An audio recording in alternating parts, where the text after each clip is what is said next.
প্রবেশ পথ সেটা ব্যবহার করতে পারবে। আর তার জন্য তাদের কিন্তু পরিচয়পত্র সঙ্গে আনতে হবে। তাছাড়া বড়মার মন্দিরে তারা ভোগ প্রসাদ গ্রহণ করতেও পারবে এই পথ দিয়েই। তার জন্য কিন্তু তাদের পরিচয়পত্র আবশ্যক, রবিবার ব্যতীত। ট্রাস্টি কর্তৃপক্ষ প্রয়োজন বিশেষে কিন্তু বন্ধ রাখতে পারে।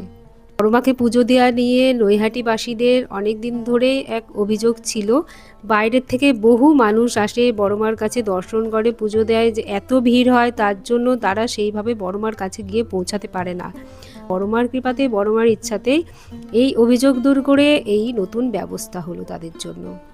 আর নৈহাটিবাসীদের কিন্তু আবেগেই মিশে আছে বড়মা, ভালোবাসা ভক্তিতেও মিশে আছে বড়মা।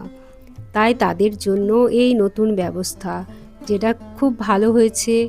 বড়মার অলৌকিক ঘটনা জানতে ও বড়মার মন্দিরের আপডেট পেতে আমার এই সবার বড়মা চ্যানেলটা সাবস্ক্রাইব করে